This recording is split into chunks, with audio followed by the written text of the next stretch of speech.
How's it going, super friends? Welcome back to my channel. I'm Brad, the DC Universe Geek. For those of you who don't know, thank you for everybody who just recently over Instagram sent me all the prayers and good juju and well wishes. I was really sick, but now I'm definitely a lot better. When I did that Shazam review, I was actually sick, but I was really pushing it to be more like my normal self. But I'm telling you, I felt like a bag of rat turds while I was doing that video. Today, I feel like a brand new me, so let's get on with the video. Today, I would like to talk about the DC Film Universe, where it's been, where it is now, and where I think it's going based on the movies they have released and what I know is coming out. So to start with, I do want to insulate myself from all the people that are going to send me, you know, the pissed off comments about the Snyderverse saying, oh, the Snyderverse is perfect, I love it. It wasn't perfect.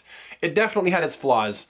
And for all of us, even myself, who liked the movies, who rallied around them, who enjoyed them for what they were, I'm not going to lie, when I watched Man of Steel, I was like, ah, that could have been better. And the reason why I thought it could have been better is because I wanted Superman to be more bright and hopeful. And instead, we got a very muted color palette. We got a Superman that was very dark, very brooding. And I know that Snyder was building up to something. My big question, though, is why? Why do you need to build up to it? Let's just show a Superman that is hopeful. Because in the end, what you're trying to do is you're trying to bring these characters to the largest, widest audience as possible. And when you isolate people, when you have people like my father-in-law who went and saw Man of Steel with me, because I saw it the second time when I saw it with him, he walked out of the theater and absolutely did not like it because Superman was dark. He was, you know, still kind of unsure of himself. It wasn't the Superman that he grew up with, nowhere even near it. I mean, if you read Birthright, if you read Superman for Tomorrow, then you would know that Superman can be done in a kind of a darker way and it still kind of works, as long as he comes out on top as that light. And in Man of Steel, the number one scene that I think a lot of people remember is him crying after he is forced to kill Zod. I get what they were doing. I get why Snyder did it. I just feel like, it wasn't the right foot to lead off the DC Film Universe on. Because it was, I get it, it was dark, it was gritty, it was more philosophical than the Marvel Film Universe. I know what they were trying to do, and I know that Snyder had this gigantic weight placed upon his shoulders from Warner Brothers saying, we want you to make this whole shared universe now, put them all together, and it's like, holy crap, how am I supposed to do that? That's a big task. And he tried. I get it, he tried.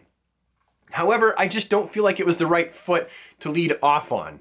It's like planting a seed and hoping that it bears fruit right away instead of letting the tree grow. What they should have done is start with a Superman movie that made you feel like $1,000,000, made the world remember why we love Superman, why the world needs Superman, why he is still a relevant character, why he is actually relatable. Do a movie like that. Release it at Christmas, so that the good feelings are already in the air because it's Christmas. People are taking their kids and their families, they're going to see the Superman movie over Christmas, and that movie would have done a ton. Don't put Superman in dark muted colors, give him a red cape, give him a blue suit, make the movie bright and hopeful. Make the color palette warm where it needs to be so that you really come out of the theater going, this is something that I'm getting behind. I could totally get behind this movie. And then the next movie should have been Batman, another standalone. There should have been a couple other standalone, maybe Flash, maybe a Green Lantern movie to open up the cosmos even more. My opinion, there should have been 3 standalone DC movies released every single year. And then you have a total of 6 over 2 years, and they each have ending cameos where you're introducing other characters, and then you have your shared universe movie. And just before that, you have your Batman and Superman World's Finest movie. Not Batman. I would have never made a Batman v Superman movie for the record. I would have done them together. I would have had them as World's Finest. I never would have gone down that pathway. And it should have been brighter the whole time. Not as bright and quippy as Shazam. Shazam is definitely a movie that is, I think, going to be a bit more over the top, jokey, and funny because it is a 15-year-old boy that says Shazam and then gets the powers of a god. He basically becomes someone with Superman's powers, but just a little bit different power set. He has, you know, the lightning instead of the heat vision and stuff like that. But they went dark. And my opinion is that was not the right foot for DC to lead off on. As much as I enjoyed those movies, the director's cuts, not the theatrical ones, if I had to compare them, as much as I enjoyed the theatrical Batman v Superman, the director's cut was light years better because they put back all the scenes that were a necessity. You needed those scenes to understand the rest of the movie, especially people who were not well versed in the comics. You needed those scenes.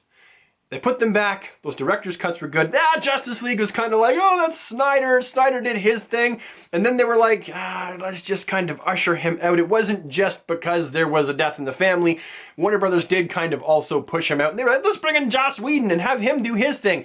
And it was just kind of like this Frankenstein of a movie where you can tell that neither of their visions were really properly met because Warner Brothers changed direction mid-movie to go, let's make this brighter. Color palette changed. Some of the actual colors in the end, it went from blue to orange. Or was it orange to blue? Anyway, the colors actually changed in the movie. The color grading changed. Everything. It was a completely different movie in many respects in comparison. And because of that, that's why we have the CGI-faced Superman. Because they reshot so many things. He had the damn mustache from the other movie from being in, what the heck? It was, Mission Impossible. I feel like with Wonder Woman, that was their first solo attempt at a movie that people really could get behind. It was more accessible to everybody. It was dark, but it was bright enough, and people liked it. And then with Aquaman, it was like, yes! People got behind that one. Because, for one, it had Jason Momoa, shirtless. I mean, Jason Momoa shirtless. My wife wanted to see it because of that. Every girl that I know personally is like, Jason Momoa shirtless. So of course that's going to be some kind of a draw. But the movie itself was a simple A to B storyline. It wasn't convoluted. It was self-contained. It was a solo flick. You could watch it and not really have to watch the rest of the DC Film Universe to enjoy this movie just for what it is. The color grading was so beautiful in this movie. It was a wonderful movie. I loved Aquaman so much. And in my opinion, when Aquaman came out, it was the best DC Film Universe movie to date. And then we have Shazam. And Shazam is even brighter and more quippier and more fun, but it's probably over the top more than what the rest of them will be.